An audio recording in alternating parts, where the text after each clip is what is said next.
नमस्कार दोस्तों, स्वागत है आपके अपने YouTube चैनल संस्कृत अड्डा पर।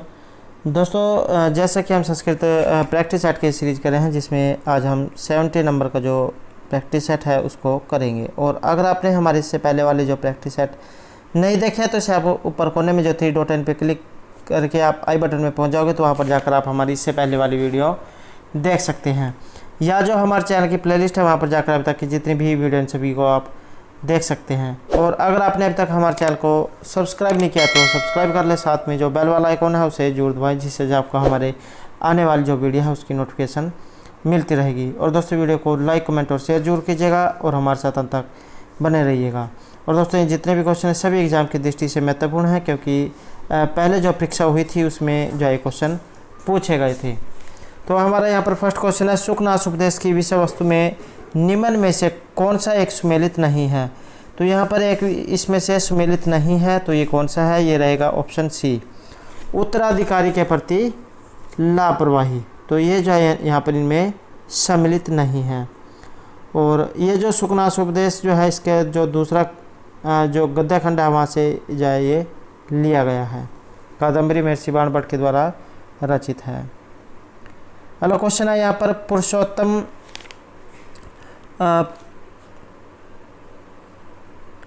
उत्तम अमरतापी खलु जनप्रिया, यह उक्ति इनमें से किसके लिए है?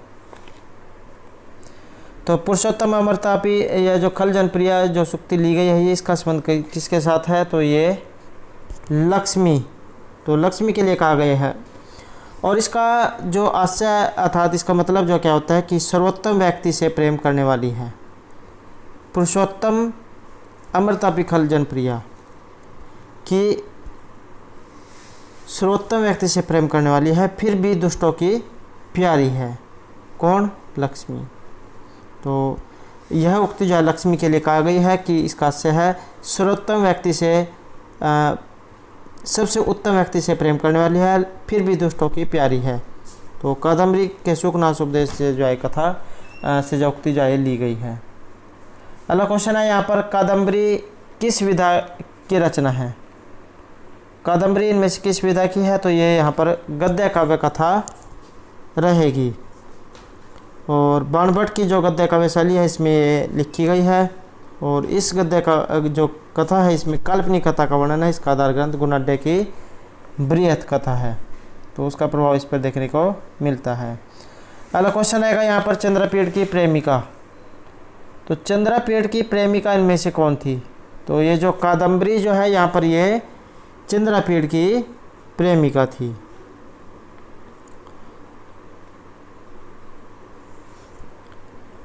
नेक्स्ट क्वेश्चन रहेगा, सुखनाश किस राजा के प्रधान अमात्य है? अमात्य जो है मंत्री को आ जाता है।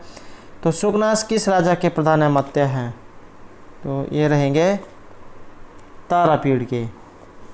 तो तारापीड़ का जो है प्रधान अमात्य था, तो जो सुयोग्य जो मंत्री है ये था। और तारापीड़ जो है उज्जैनी के राजा हैं और उनकी रानी का नाम विलासवती था। नेक्स्ट क्वेश्चन है यहाँ पर, कादम्बरी कथा के विषय में निम्न में से कौन सी बात गलत है? तो एक कथन इनमें से जो है सही नहीं है। तो गलत कथन कौन सा है? ये रहेगा यहाँ पर ऑप्शन डी। और जो ऑप्शन दिया गया, जैसे शुक ने सुदरक को सुनाया, जाबाली ने शुक को सुनाया, महाश्वेत ने चंद्रपीड़ को सुनाया, तो ये जो बातें यहाँ पर सही जो बताई गई हैं। तो जाबाली ने शुक को सुनाया, शुक ने सुदरक को सुनाया, महाश्वेता ने चंद्रपीड़ को सुनाया। तो ये तीनों बातें जो यहाँ पर सही हैं। अगला क्वेश्चन है यहाँ पर, सुखनाश उपदेश में किस अभिनय का घर नहीं कहा गया है? तो अभिनय का घर इसमें से कौन सा नहीं कहा गया है? ये रहेगा यहाँ पर ऑप्शन डी, ऐश्वर्यम अति अंधत्वम जो ये कहा गया है, ये यहाँ पर इसका घर नहीं है। लेकिन जो गर्भेश्वरत्वम, अभिनव यौवनत्वम, अप्रतिम रूपत्वम, ये सभी जो अभिनयों के घर कहे गए हैं। नेक्स्ट है, लक्ष्मी मद कैसा होता है? लक्ष्मी का जो मद है ये कैसा होता है? तो यहाँ रहेगा ऑप्शन डी, अंतिम अवस्था में भी नष्ट न होने वाला यहाँ पर लक्ष्मी का मद कहा गया है। और सुखनाश के द्वारा चंद्रपीड़ के लिए जो यह कथन कहा गया है कि लक्ष्मी का मद बहुत भयंकर होता है, यह अंतिम अवस्था में भी नष्ट नहीं होता है। नेक्स्ट क्वेश्चन है यहाँ पर शिवराज विजय से, और पंडित अंबिका दत्त जो व्यास जी हैं उनके द्वारा ये रचित है। 12 निश्वासों में ये निबंध है। और अगर आपने पंडित अंबिका दत्त व्यास का जीवन परिचय और उससे संबंधित जो शिवराज विजय के महत्वपूर्ण क्वेश्चन नहीं देखे हैं तो उसे आप हमारे चैनल की जो प्लेलिस्ट है वहाँ पर जाकर देख सकते हैं। इससे संबंधित महत्वपूर्ण क्वेश्चन जो हमारे द्वारा उस वीडियो में कराए गए हैं। तो शिवराज विजय का मंगलाचरण, तो ये रहेगा यहाँ पर ऑप्शन डी, श्रीमद् भागवत पुराण से जो ये लिया गया है। और उपन्यास जो है ये शिवराज विजय उपन्यास है, 12 निश्वासों में ये निबद्ध है। अगला क्वेश्चन है यहाँ पर शिवराज विजय प्रथम निश्वास में पुष्प चयन करने वाला इनमें से कौन है।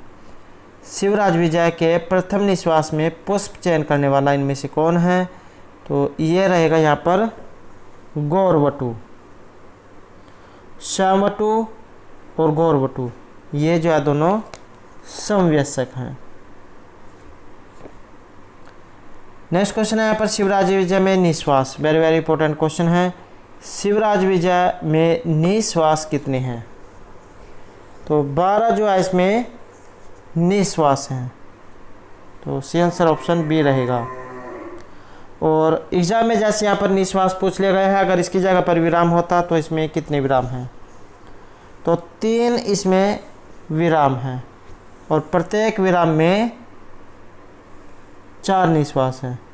तो इस तरह यहाँ पर टोटल जाए 12 हो जाते हैं। अगला क्वेश्चन है योगीराज ने पहली बार कब समाधि लगाई थी, तो ये लगाई थी युधिष्ठिर के समय में। तो ब्रह्मचारी गुरु के द्वारा योगीराज से पूछे जाने पर उन्होंने कहा कि युधिष्ठिर के समय में समाधि लगाकर मैं विक्रमादित्य के समय में उठा था एवं विक्रमादित्य के समय में पुनः समाधि लगाकर इस अतताई समय में जागा हूँ। यह शिवराज विजय के पहला जो निश्वास है वहाँ से लिया गया है। तो इस तरह से जा इसमें कही गई है। अगला क्वेश्चन है यहाँ पर विप्र बालिका अपहर्ता यवन का वध किसने किया था, तो यवन का वध किसके द्वारा किया गया था, तो ये किया गया था गौर सिंह के द्वारा। तो जो ब्राह्मण बालिका जो थी विप्र बालिका, इसके अपहरणकर्ता यवन का जो वध गौर सिंह ने किया था। बीजापुर से पत्र ले जा रहा यवन गुप्तचर रास्ते में विप्र कन्या देख उसका अपहरण कर लेता है। बालिका की पुकार सुनकर आश्रम के 2 जो शिष्य थे गौर सिंह और श्याम सिंह, इन्होंने मिलकर बालिका को मुक्त कराया था। और उस युद्ध में जो गौर सिंह जो थे ये यवन गुप्तचर का वध करते हैं। अगला क्वेश्चन यहाँ पर शिवराज विजय के रचयिता, तो ये जो शिवराज विजय है इसके रचयिता इनमें से कौन है, तो पंडित अंबिका दत्त व्यास जो इनके यहाँ पर रचयिता हैं। नेक्स्ट क्वेश्चन है शिवराज विजय इनमें से क्या है, तो ऐतिहासिक जो ये उपन्यास है, तो राइट आंसर रहेगा ऑप्शन डी। और जो शिवाजी जो है इनके 10 वर्षों की जीवन कथा पर ये आधारित है। एग्जाम में क्वेश्चन ये भी आ सकता है कि कितने वर्षों के जीवन पर आधारित है या किसके जीवन पर आधारित है, तो शिवाजी के 10 वर्षों की जीवनी पर ये आधारित है। अगला क्वेश्चन है यहाँ पर सोमनाथ मंदिर पर किसने आक्रमण किया था, तो सोमनाथ मंदिर पर आक्रमण, तो ये जो महमूद गजनवी जो है इन्होंने सोमनाथ मंदिर पर आक्रमण किया था। और यह मंदिर जो है गुजरात राज्य का जो काठियावाड़ जो है स्थान वहाँ पर है। और अगला क्वेश्चन है यहाँ पर पंडित अंबिका दत्त व्यास की जन्मभूमि, तो जन्मभूमि इनमें से कौन सी है, तो ये रहेगी यहाँ पर ऑप्शन ए। तो जयपुर जहाँ इनकी जन्मभूमि यहाँ पर बताई गई है। और अंबिका दत्त व्यास जो है पंडित राजा राम शास्त्री के पोते और दुर्गा दत्त के पुत्र थे। इनके पिता दुर्गा दत्त कभी जयपुर में और कभी काशी बनारस में जा रहा करते थे, किंतु अंबिका दत्त व्यास को जो जन्म जो है ये जयपुर में चैत्र शुक्लाष्टमी 1915 में माना जाता है। एग्ज़ाम में ये जो माता पिता जो हैं इनके बारे में जरूर पूछ लिया जाता है कि इनके जो यहाँ पर माता पिता जो ये कौन थे। तो पंडित राजा राम जी इनके पुत्र और दुर्गा दत्त इनके पुत्र थे। तो दुर्गा दत्त के ये पुत्र थे और राजा राम जी के पुत्र थे। अगला क्वेश्चन यहाँ पर रोती हुई बालिका को शांत करने के लिए किसका आदेश दिया गया था? तो ये आदेश किसको दिया गया था? तो ये दिया गया था श्याम वटु को। तो रोती हुई बालिका को शांत करने के लिए ब्रह्मचारी गुरु ने श्याम वटु को उपदेश दिया था। अगला क्वेश्चन यहाँ पर गौर वटु का परिचय। तो यह है ऑप्शन बी, वह आश्रम में निवास करने वाले एक विद्यार्थी हैं। अगला क्वेश्चन है यहाँ पर किरातर्जुनीम से, और ये जो किरातर्जुनीम जो है महर्षि भारवी के द्वारा विरचित है। भारवी का अर्थ गौरव के लिए जाना जाता है।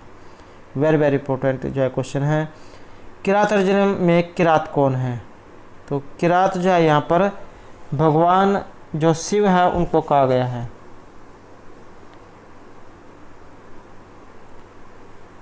अगला क्वेश्चन रहेगा बृहत्त्रयी का ये ग्रंथ किरातर्जुनीम है, तो शेष दो ग्रंथ कौन कौन से हैं?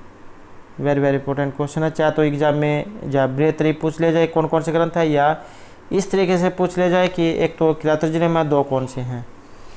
तो शिशुपाल वध और नैषधीयचरित, तो ये जो है दो इनके अलावा यहाँ पर रहेंगे। तो बृहत्त्रयी के अंतर्गत ये आते हैं। नेक्स्ट क्वेश्चन है यहाँ पर किरातर्जुनीम में अदेव मातृका कौन है? तो किरातर्जुनीम में अदेव मातृका इनमें से कौन है? तो ये रहेगी ऑप्शन ए, नदी जलाशय एवं नहरों से सिंचाई करने वाले।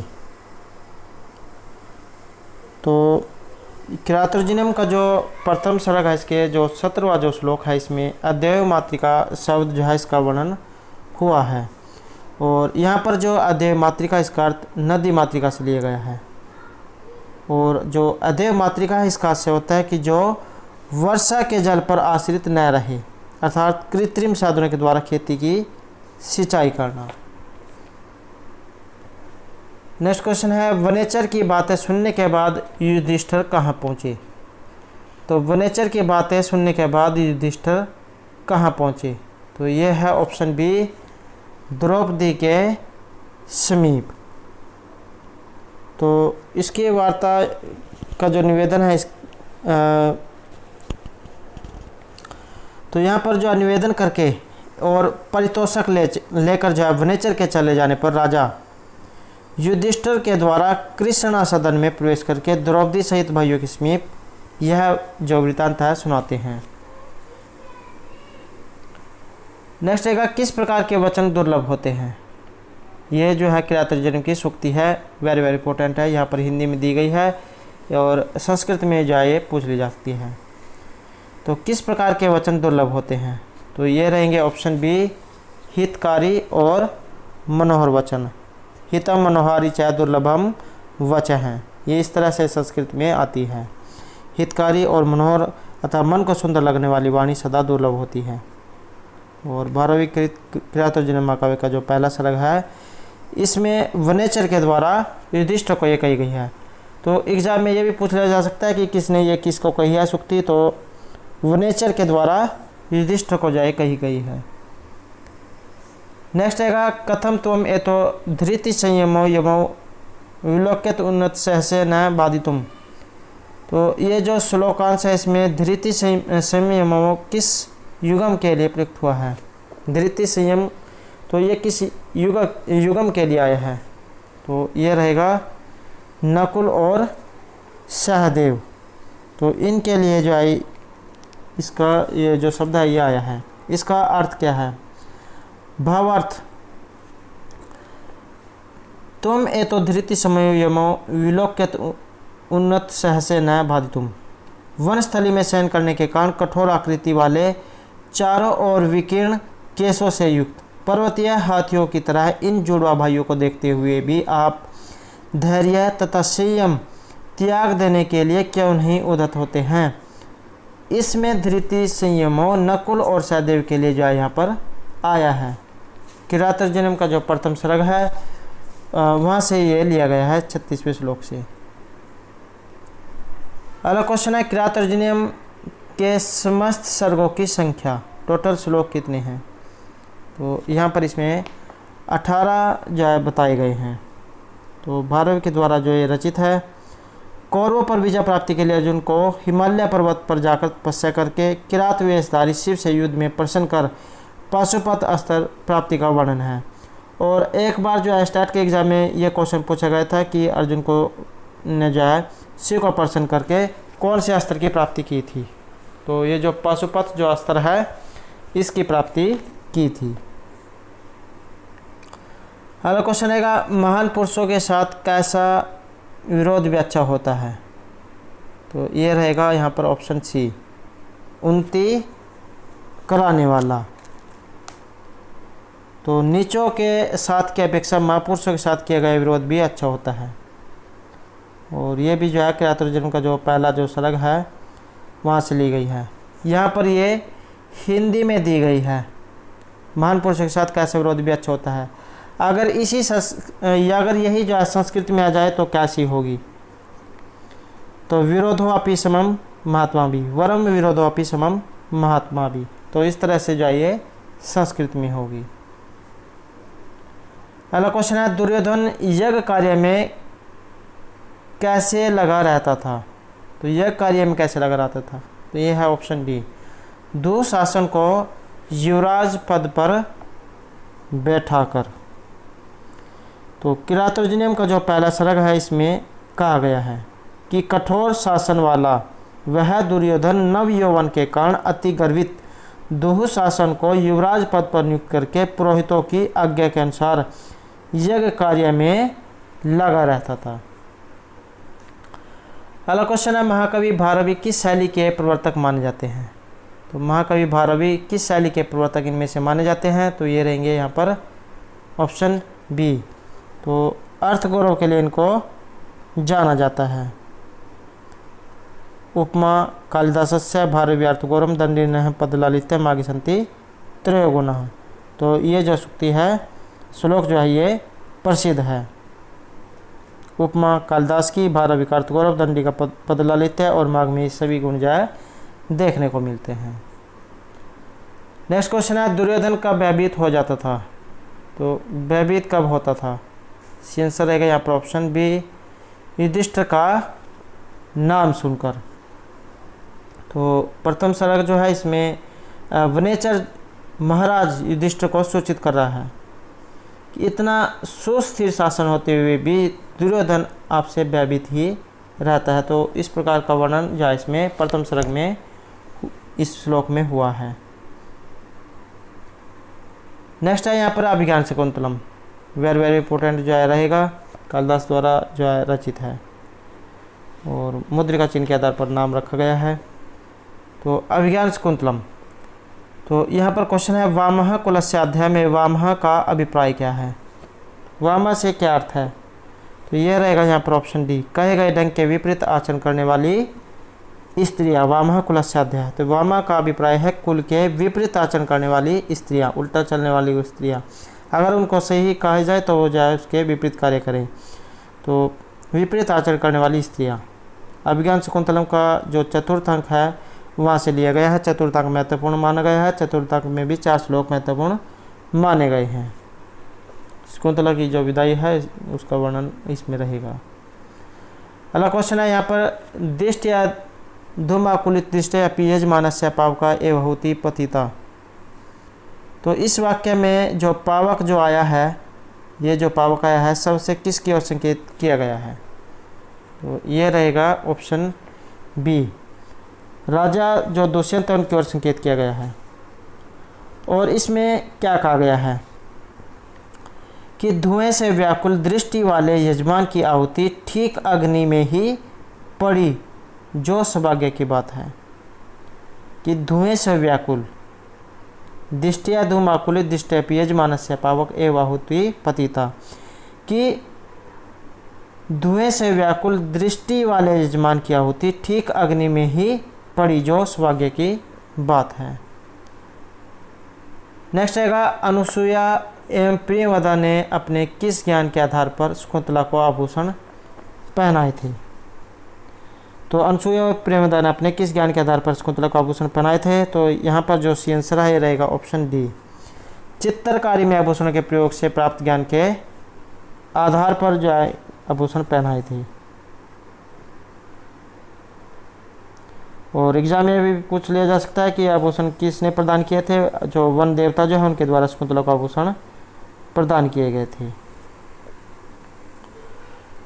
नेक्स्ट क्वेश्चन यहाँ पर, दुष्यंत के साथ शकुंतला के विवाह की सूचना महर्षि कर्ण को किसने दी।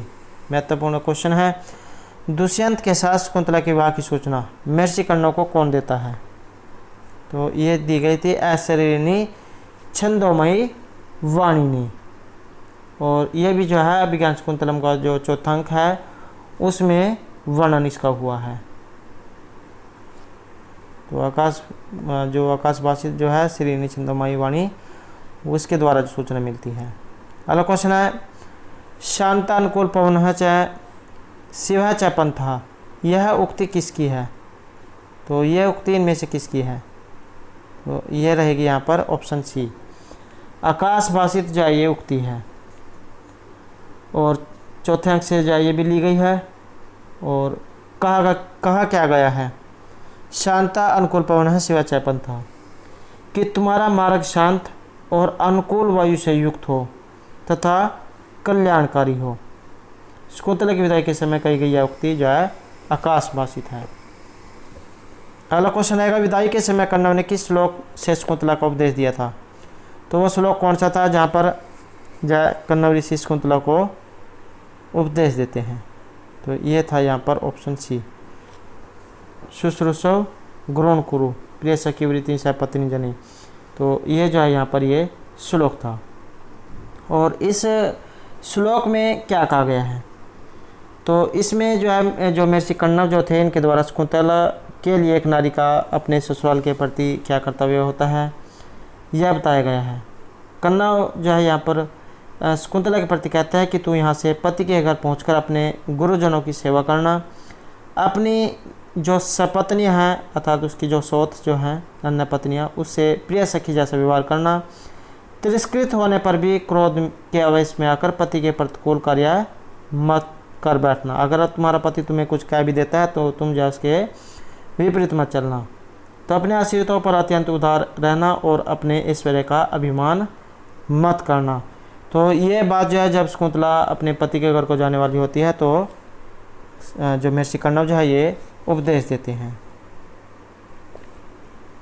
और यह सती अद्य शकुंतला जा रही है, पातुम न प्रथम सती जलम, जो पहले जल नहीं जो वहाँ पर पशु पक्षी या जो पेड़ पौधे थे उनको जल देने के बाद ही जल ग्रहण करती थी। तो यहाँ पर जो राइट आंसर रहेगा ऑप्शन सी। नेक्स्ट रहेगा, याति एकता अस्त शिखरम पतिरोषधि नाम, यहाँ पतिरोषधि नाम शब्द प्रयुक्त हुआ है। तो ये किसके लिए हुआ है। तो ये हुआ है ऑप्शन ए। तो चंद्रमा के लिए जो है यहाँ पर ये आया है, याति एकता अस्त शिखरम पतिरोषधि नाम। तो ये भी जो विज्ञान शकुंतलम का जो चौथा अंक है वहाँ से लिया गया है। और पतिरोषधि नाम जो शब्द है ये चंद्रमा के लिए आया है। महर्षि कश्यप का शिष्य देखता है कि प्रभात हो गई है, वह प्रभात का वर्णन करता है। पश्चिम की ओर चंद्रमा अस्ताचल के शिखर पर जा रहा है और पूर्व की ओर अपने सारथी अरुण को आगे का सूर्य उदित हो रहा है। तो ये इसमें बताया गया है, याति एकता अस्त शिखरम। नेक्स्ट क्वेश्चन है यहाँ पर, अभिज्ञान शकुंतलम नाटक में वर्णित सारंगराव। अभिज्ञान शकुंतलम में वर्णित सारंगराव कौन है। तो सारंगराव जो है यहाँ पर ये जो महर्षि कर्ण जो है इनके शिष्य हैं। और इसके बारे में वर्णन जो है ये चौथा जो 5वां अंक है उसमें इसका वर्णन हुआ है। शकुंतला का जो लोग हस्तिनापुर लेकर गए थे उनमें सारंगरव बीजा एक था, और जो सारंगरव है ये लोक शास्त्र का ज्ञाता है, कश्यप के विश्वास पात्र और वाक प्रवीण, समय की समझ, ये सभी जागुण उसमें बताए गए हैं। नेक्स्ट क्वेश्चन है यहाँ पर रक्षिता व्याकुल प्रकृति पेलवा प्रिय सखी, यह कथन इनमें से किसका है? तो ये कथन किसका है? ये रहेगा ऑप्शन डी, अनुसूया का शकुंतला के प्रति। और दुर्वासा ऋषि जो है ये शकुंतला को शाप देकर चल जाते हैं।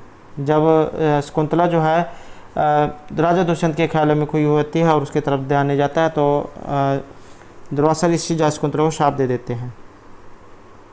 तब अनुसूया जो शकुंतला के प्रति कहती है कि स्वभाव से ही कोमल सखी की हमें रक्षा करनी चाहिए। वे दोनों दुर्वासा के शाप को शकुंतला पर प्रकट नहीं होने देना चाहती। यदि उसे शाप का पता चल गया तो वह जीवित नहीं रहेगी। तो इस प्रकार की बात जो अनुसूया ये जो है इसमें शकुंतला के प्रति कह रही है। नेक्स्ट रहेगा अयम जन है कस्य हस्ते समर्पित है, यह कथन इनमें से किसका है?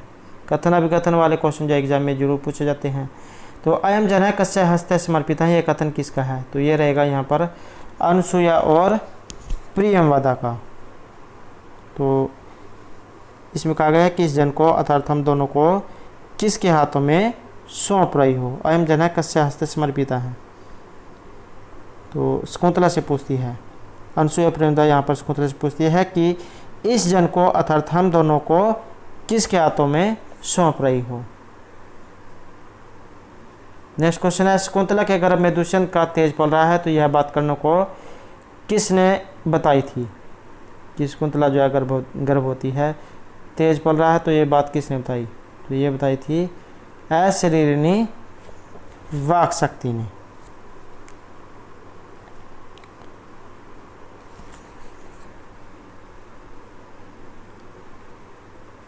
नेक्स्ट क्वेश्चन है शकुंतला ने अपनी विदाई के समय जिस लता का आलिंगन किया था तो उसका नाम क्या था? महत्वपूर्ण क्वेश्चन है।